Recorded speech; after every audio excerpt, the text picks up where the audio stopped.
Hello നൗസാദാക്ക, നമ്മളെ 25 saint സ്ഥലം എന്തായിന്ന് ഒന്ന് വേഗം വിറ്റാട്ടിക്കാണേ. നിങ്ങളോട് എത്ര ദിവസമായി ഞാൻ പറഞ്ഞിട്ട്. ഇന്ന് 3 പെങ്ങന്മാർക്ക് വീതി വെച്ച് കൊടുക്കാനുള്ളതാണ്. അവരെ മക്കളെ കല്യാണമൊക്കെയാണ് വരുന്നത്.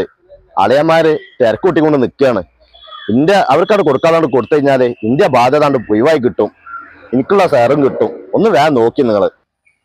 25 സെന്റിന് നമ്മുടെ അടുത്തൊരു ടീം വന്നിട്ടുണ്ട്. 2.5 ഒന്നും കിട്ടൂലെന്ന് നിങ്ങൾക്ക് അറിയില്ല. അവിടെ അങ്ങനെ 2.5 കിട്ടുക? ഒരു 1.25 തോതിലൊക്കെ ഉള്ള ഒരു ടീമാണ്. ഏതായാലും ഞാൻ കൊണ്ടുവരുന്നുണ്ട്. എന്താ വേണ്ടേ? എന്നായിക്കോട്ടെ. എന്നാ അസറിന്റെ ദിവസം വരാട്ടാ. ആയിക്കോട്ടെ. ഓക്കെ ശരി. സിദ്ധിയേ, ഞാൻ പറഞ്ഞ ആ സ്ഥലമല്ലേ, 2.5 റുപ്യാണ് ചോദിക്കണത് കേട്ടോ. 2 റുപ്യ കിട്ടണമെന്നാണ് പറയണത്. ഏതായാലും നോക്ക്, ജാർക്ക പറഞ്ഞല്ലോ. എന്നാ നോക്കിട്ടാ. ഓക്കെ. വാവാ, നിങ്ങൾ പറഞ്ഞില്ല സ്ഥലം 25 സെന്റ് നമ്മളെ അടുത്ത് കയ്യിലുണ്ട്. അവര് വില ഇപ്പൊ ചോദിക്കണത് 3 ചോദിക്കണത്. ഓണറേറ്റ് ഞാൻ ബന്ധമുണ്ട്. എന്നാ പോയി വെക്കല്ലേ നമ്മള്? എന്നാ ശരി, ഓക്കെ.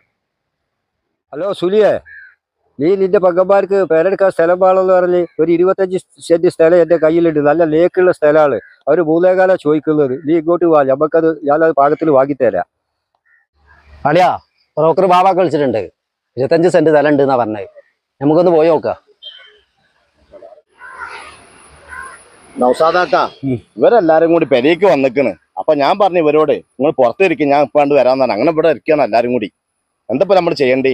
സിദ്ധിയെ, ഞാൻ എന്നോടല്ലേ പറഞ്ഞത്? ഈ പറഞ്ഞ ആൾക്കാരൊക്കെ ആരാ?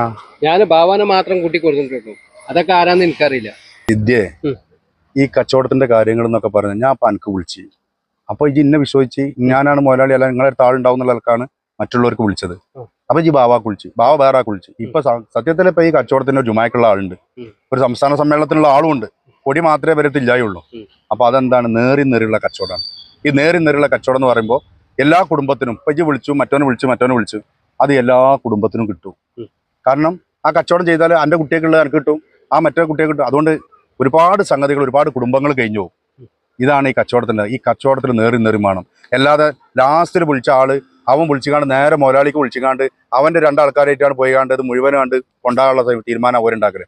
അത് ഇന്നത്തെ കാലത്ത് എവിടെ നടക്കൂല. കൂട്ടായിട്ട് എന്നാലേ ഇത്തരം കാര്യങ്ങൾ വിജയിക്കുള്ളൂ, അല്ലാതെ ഒന്നും വിജയിക്കൂല. പിന്നെ കരിമാക്ക, സുനിയെ, ബാവ, സിദ്ധിയെ, ഇപ്പൊ എല്ലാവർക്കും റാത്തായില്ലേ? കച്ചവടം നമ്മൾ ചെയ്തിക്കണ്. നിങ്ങളെ കുടുംബത്തിന് സംഗതിയൊക്കെ കഴിഞ്ഞു പോകാനുള്ള വക ഉണ്ടാവും. ആരും പേടിക്കണ്ട.